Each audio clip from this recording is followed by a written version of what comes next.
en Jésus-Christ. Implantées dans ces 900 hectares, 4 chapelles.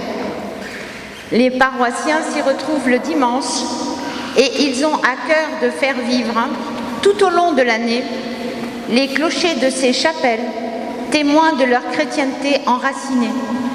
Notre communauté est qualifiée d'accueillante, joyeuse et dynamique, et pas seulement pour le café ou le jus de fruits partagé après nos messes. La preuve, une trentaine de bénévoles s'impliquent à nos côtés alors qu'ils ne pratiquent que peu ou pas du tout. Après la mise en place de Diocèse 2000, les paroissiens participent activement à la vie et au rayonnement de la paroisse Notre-Dame de l'Espérance pour faire Église ensemble. Avant de vous mettre au travail pour les 6 années à venir, même si vous avez déjà commencé à labourer, nous vous invitons à partager une petite dînette. Un grand repas. Et à venir contempler l'étendue de votre nouvelle paroisse du haut de notre nid d'aigle et de son jardin exotique. Bienvenue, Père. Bienvenue.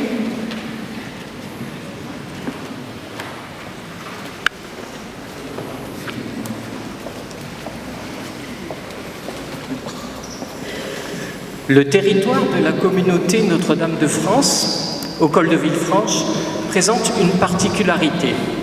Ce n'est ni une petite ville, ni un village, c'est un vaste quartier sur les hauteurs, à cheval sur Nice et sur Villefranche. Le site domine d'ailleurs si bien Nice que RCF a décidé d'y installer une antenne pour diffuser ses émissions de radio sur tout le bassin niçois. Construite au début des années 60 sur un grand terrain, l'église est lumineuse et spacieuse. Tout autour, le stationnement est facile. De plus, avec les grandes salles du presbytère, Notre-Dame de France est bien pratique pour réunir la paroisse, par exemple, pour les temps forts du catéchisme. La communauté Notre-Dame de France célèbre l'Eucharistie le samedi à 17h. L'église est mise à la disposition du Père Rosiec et de la communauté polonaise, de tout le département d'ailleurs, pour célébrer une messe tous les dimanches à 10h.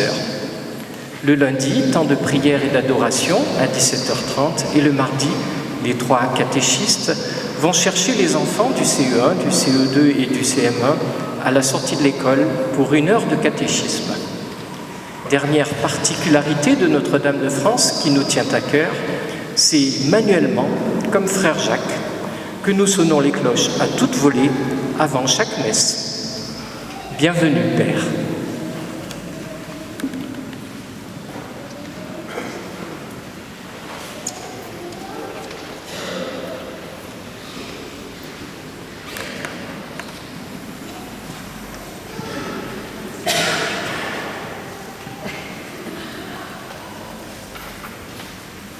Après les papes Grégoire XI et Paul III, des rois et des impératrices, voici venu votre tour, monsieur le curé, de découvrir Villefranche-sur-Mer, cité cette fois centenaire, unique tant par sa rade que par sa population. Villefranche-sur-Mer. Franche, cette ville, pour confirmer ce privilège, hélas disparu, d'exempter sa population du paiement des taxes et impôts ordinaires.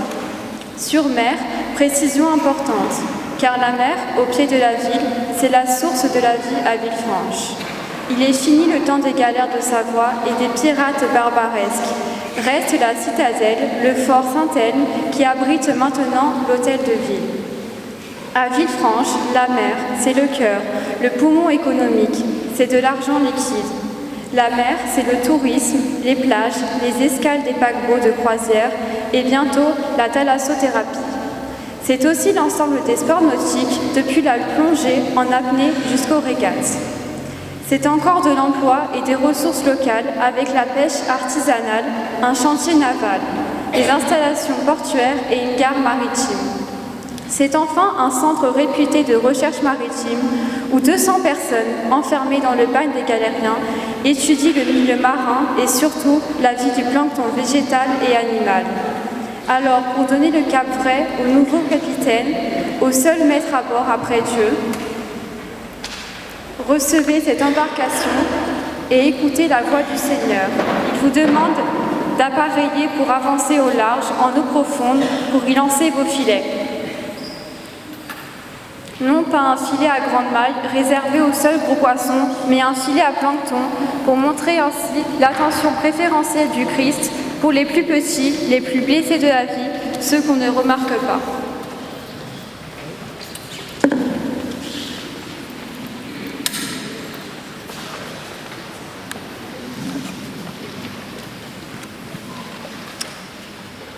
Beaulieu, dit-on, est le plus beau point du diocèse. C'est donc aussi le plus beau lieu. Entre plages de sable fin et montagnes escarpées, Beaulieu révèle ses trésors aux visiteurs. Notons d'abord la pittoresque chapelle romane Sancta Maria de Olivo, primitive église transformée en galerie d'exposition à l'ombre de notre majestueuse église consacrée au Sacré-Cœur. En bord de mer, 3 beaux monuments se font face. Dans la baie des Fourmis, la villa grecque et sur la promenade, le casino et la rotonde.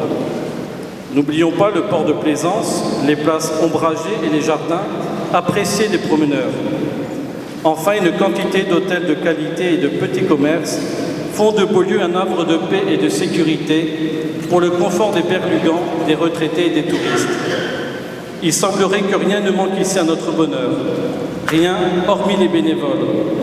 Avec nos pasteurs, nous avons semé dans les larmes, comme dit le psaume. Maintenant, Père Irec, c'est à votre tour de répandre largement le bon grain et d'arroser la bonne terre de notre paroisse. Et nous ferons notre part, tout en guettant l'apparition des jeunes pousses. En voici donc le symbole, cet arrosoir nommé Espérance.